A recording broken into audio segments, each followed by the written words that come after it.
Hello guys! Kamusta naman kayo dyan? Sana narinig nyo ako Sana malinaw ang aking sounds.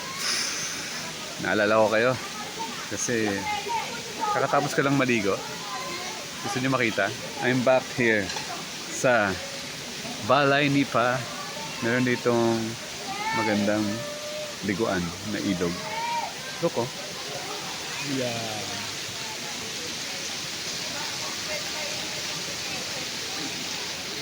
So, nasa nature trip na naman tayo. Kamusta naman ang life nyo? Sige, bigyan ko kayo ng one vlog. So, bago tayo mag-start, tayo muna ay tawag doon? Breathing exercise. Inhale. Exhale. Inhale. Exhale. Hingang malalim. Exhale. Lastly, inhale. Exhale. Okay, shout out sa inyo, sa aking mga viewers. Malinaw ba yung camera? May nabili tayong bagong cellphone. Nakarelax tayo, nakaligo tayo sa sobrang lamig na tubig. Masarap dito. Kahit pala tuwing morning. Unang pumasok na thought ko pag ligo ko kanina, everything good in life is free, tulad ng water. Sa syudad, sa bahay nyo, kailangan nyo pang magbayad ng tubig. Samantalang dito sa ilog, libre lang maligo. Sarap talaga mag nature trip. Nature trip. Anong title ng ating vlog? Weekly nature trip. Kailangan ng tao bumalik sa nature. Kasi isang simpleng weekly na trip sa nature, ang laki ng nagagawa sa utak ng tao. Tingin ko lang. Kasi we are nature. We are part of nature. Anong nangyari lang sa atin? Dahil sa influence ng progress, anong nangyari sa atin? Ano na tayo? Na nakalimutan natin, we are part of nature. Part tayo ng ina, yung mundo. So, while in nature,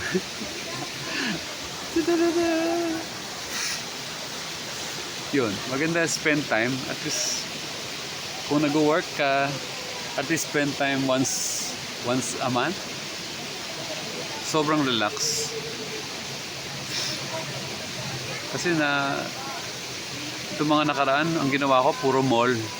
Ako naman, sa mall, na-enjoy din ako kasi nakikita ko yung mga gusto at ayaw kong bilhin. Pero iba pa rin yung nature, iba yung energy. Feeling ko, pag nasa nature ako, nandito ako sa mga ganitong place, parang tanggal lahat ng aking mga sakit. Parang lahat ng toxins ng katawan mo, tinatanggal. Slowly.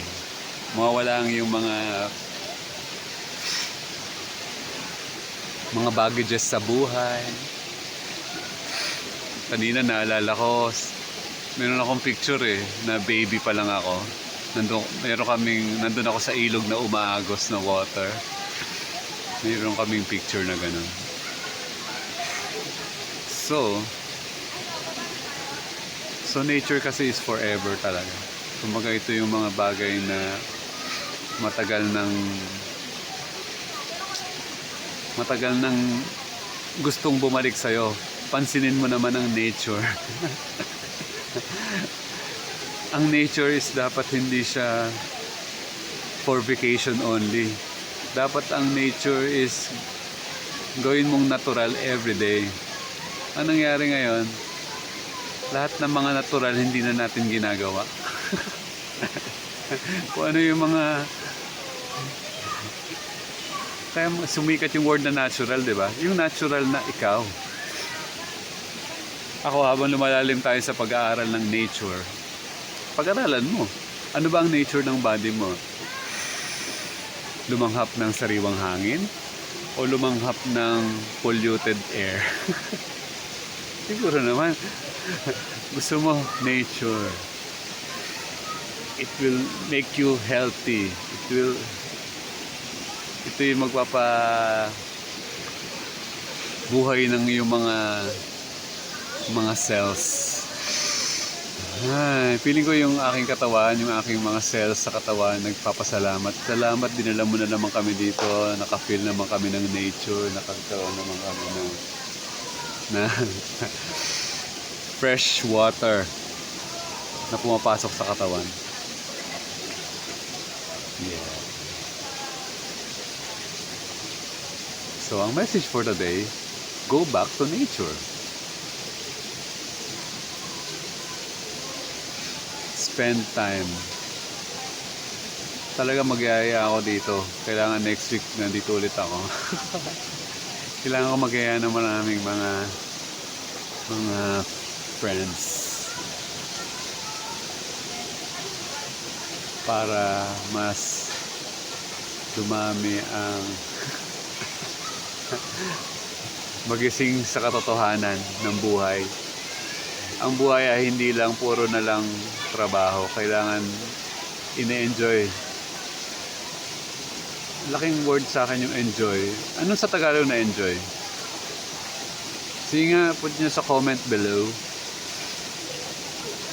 Ano ang enjoy? Magsaya. Tama. Hindi ba ang ano natin ngayon? May ginawa tayong bagong logo. Napansin nyo ba? Bago na ba yung logo natin? Tignan mo yung logo. Dito. O dito. Ang logo natin dyan nakalagay, buhay sakto, malaya, masaya at payapang buhay. Kasi we enjoy life. Because yun ang purpose.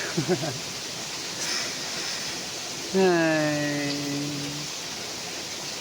Try nyo mag-change ng definition of life. Kasi meron pala tayong choice kung anong gusto nating buhay ang ibubuhay natin sa mundo. Meron tayong choice kung ano nung gusto nating klaseng life ang gusto natin. Gusto ba natin sistema ng mundo, worldly, o nature? Dalawang pagpipilian mo. You always have a choice every day. A worldly life or a nature life. Ako, I choose nature. Kung meron akong decision making every day, halimbawa, atin ba ako ng meron mga choice ko, yung mga parang mamasyal ba ako sa mall o magpupunta ako sa dagat. Pag dagat, gusto ko sa Batangas. Pag ilog, yan, okay na ako dito. Ito na yung pinakamalapit na ilog sa akin. Ano lang to? Sa 13 Martires. Sa Concho. I-search nyo lang, Balay Nipa. Nasa ano naman siya, nasa Google Maps. Nature trip. Wala masyadong tao. Enjoy. Wala na akong masabi.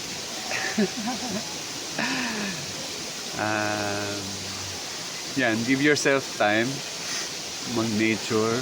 Kagabi dito ako natulog. Masarap ang tulog ko kasi fresh air, malamig.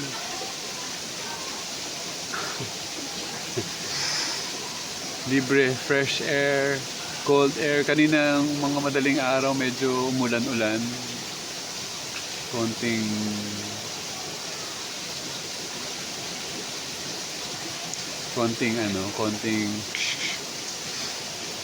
lumakas konti ang ulan. Kaya pagising mo, maaliwalas ang hangin. So, update tayo. Ganun talagang vlog natin. Hindi naman tayo everyday, hindi rin tayo weekly. By ano lang tayo, by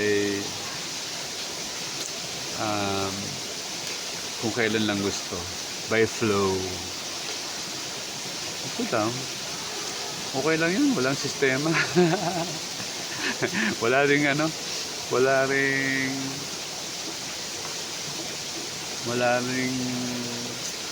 ritual. Basta just flow lang. Kung ano yung na-feel, yan, mag-vlog tayo. Kung meron tayong mga pasyal, kung meron tayong mga ganap, yan, ba-vlog tayo. Kaya mag-comment kayo kung gusto niyo yung mga topic, gusto niyo pag-usapan. Tinutuloy-tuloy naman natin lahat mga advocacy natin sa buhay. Ang advocacy natin, yung mga tao magising sa katotohanan regarding the purpose of life. Ba't ka nandito sa mundo? Andito ka dahil gusto mong i-appreciate, alagaan ang iyong katawan, mabuhay ng forever. Mabuhay ng healthy. Kaya kumain ng maayos. Go vegan. Kumain, mag-nature. Matulog ng maaga. Magpa-araw. Yun lang eh. Everyday gawin mo lang yun. And you'll live a happy life. Simple life. Buhay na sakto. Hindi sobra. Hindi kulang. I love you all. Padabihin, sana dumami na yung mga viewers natin para mas marami na tayo maging buhay sakto. Okay? I love you all. Mabuhay kayong lahat. Magandang buhay. Malaya, masaya at payapang buhay sa inyong lahat. Another view.